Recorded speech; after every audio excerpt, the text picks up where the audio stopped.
Okay, so hello students, this is my channel and I have made this channel to elaborate different topics as a PPT, है ना।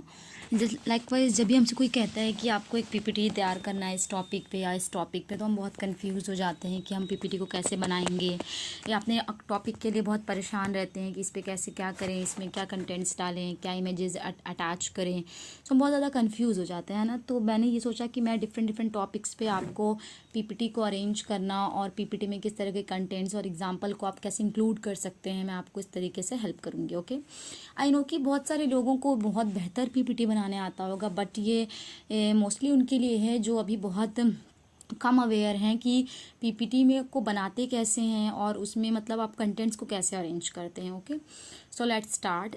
Likewise अगर आपका कोई topic है तो आप सबसे पहले क्या करिए, अपने टॉपिक को बहुत अच्छे से स्टडी करिए, उसको पढ़िए और उससे रिलेटेड एग्जांपल्स निकाल के रखिए, उससे रिलेटेड कंटेंट्स या रिटन टेक्स्ट बुक मैटर आप लिख कर रखिए कि आप क्या क्या इंक्लूड करना चाहते हैं, क्या क्या डालना चाहते हैं, या आप खुद भी टेक्स्ट कर सकते हैं अपने स्लाइड्स में।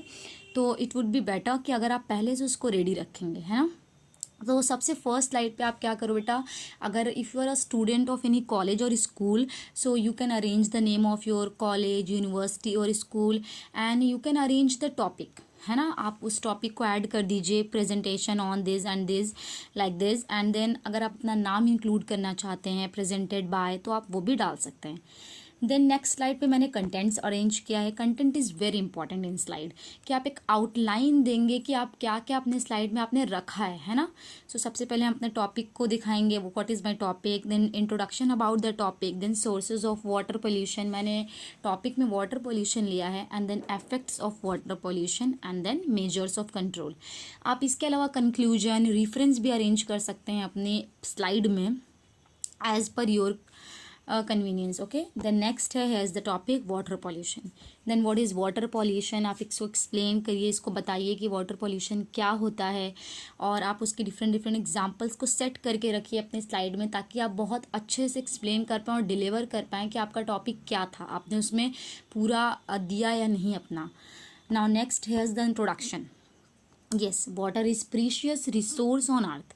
We all know very well कि वाटर बहुत ही ज़्यादा प्रीशियस रिसोर्स है हमारे लिए, और without water life is not possible on earth, and water is getting polluted day by day, और वाटर जो है वो दिन ब दिन पॉल्यूट होता जा रहा है। और सबसे इम्पॉर्टेंट ये है कि आप जो भी अपने स्लाइड में आपने लिखा है या कंटेंट को ऐड किया है या टेक्स्ट किया है, इम्पॉर्टेंट है कि आप उसी पे फोकस करें, उसे अच्छे से एक्सप्लेन करें, और जो आपके पास एक्स्ट्रा नॉलेज है आप उसको भी उसमें ऐड कर सकते हैं। Water pollution is the contamination of water bodies. हमें पता है कि वाटर पॉल्यूशन क्या होता है, जो कंटामिनेशन होता है हमारी वाटर बॉडीज़ में, लेक्स, रिवर्स, पॉन्ड्स में हो रहे हैं, ग्राउंड वाटर में। Then water pollution occurs when pollutants, water pollution होता कब है, जब पॉल्यूटेंट डायरेक्टली और इनडायरेक्टली आकर रिलीज़ हो रहे हैं हमारी वाटर बॉडीज़ में, और without adequate treatment. Adequate treatment यहाँ पे ये कह रहा है कि अगर सपोज टू बी कोई डर्टी वाटर है और आप उसको अगर कम हार्मफुल करके रिलीज़ करना चाह रहे हैं, तो ऐसा पॉसिबल है। So most of water pollution are man made, ज़्यादातर जो वाटर पॉल्यूशन है वो मैन मेड है। There are many ways which causes water pollution and the effect of it are very harmful. बहुत ज़्यादा तरीका है वाटर पॉल्यूशन जिसकी वजह से हो रहा है हमारे यूनिवर्स पे, या you can say on the अर्थ, जो लिविंग और नॉन लिविंग सारे ही ऑब्जेक्ट्स को बहुत ज़्यादा परेशानी होगी इसकी वजह से ना। Water pollution can come from number of sources. तो अब मैंने यहाँ पे एक पॉइंट इंक्लूड किया है कि जो वाटर पोल्यूशन है वो बहुत जगह से हो रहा है, बहुत ज़्यादा वेज हैं उसके।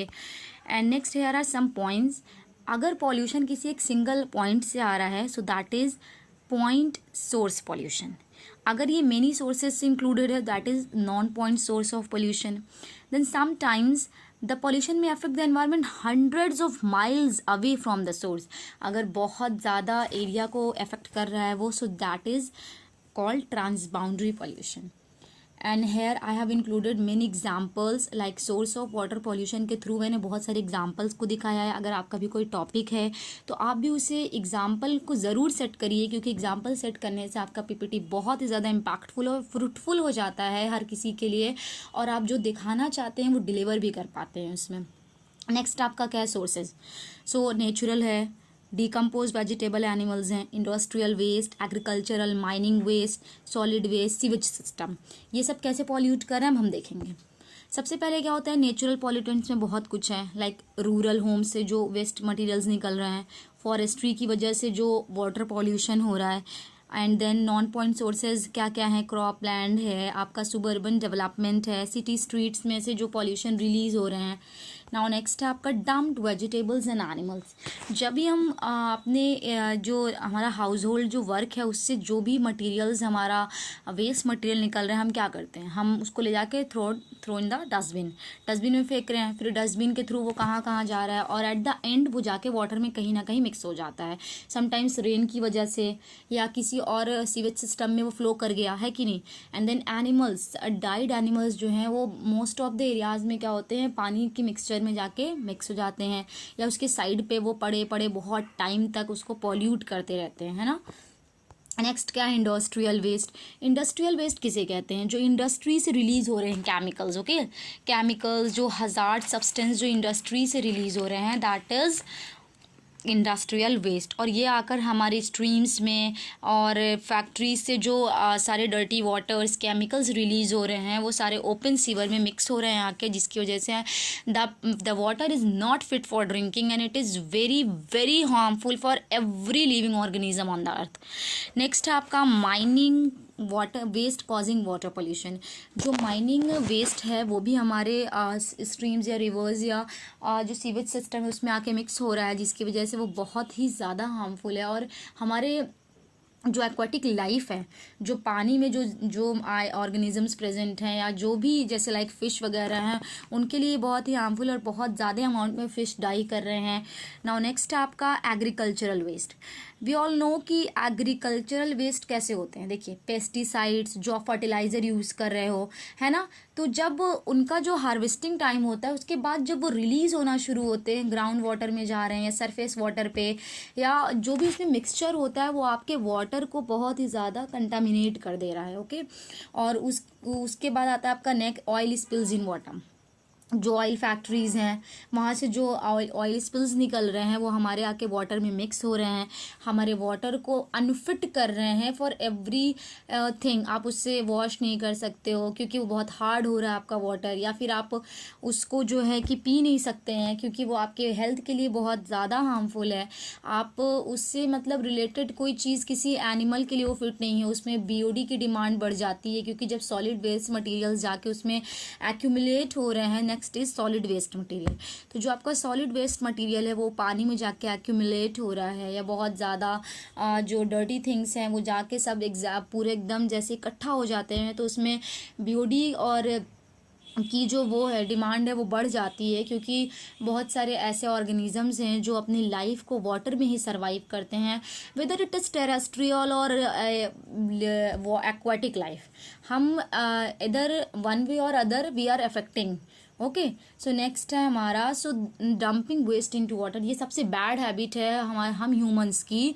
We the humans are very much responsible for water pollution, क्योंकि हमारा जो एक तरीका है कि हम पूरे सिस्टम को एक वो नहीं किए हुए हैं कि हाँ हम इस एरिया में इसको डंप करेंगे ले जाके, हम कहीं भी ले जाके थ्रो आउट कर देते हैं, बस हमारे घर से वो निकल जाना चाहिए, बाकी वो कहाँ किस चीज़ को जाके हार्म कर रहा है इससे हमें मतलब नहीं है। So this is very very bad manner, we all should take care of it and here the effects of water pollution.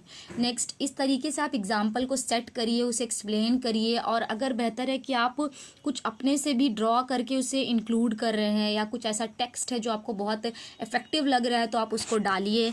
और नेक्स्ट, और बेहतर ये है कि आप एग्जाम्पल के साथ ही अपने स्लाइड को डिलीवर करिए और एक्सप्लेन करिए। नेक्स्ट आपका इफेक्ट्स ऑफ वाटर पॉल्यूशन, किस तरह के इफेक्ट्स आ रहे हैं वाटर पॉल्यूशन पे। Water pollution is very harmful to humans. Adverse effect of water pollution lead to economic losses in terms of reduced health, reduced agricultural productivity, क्योंकि जब agriculture को करते हैं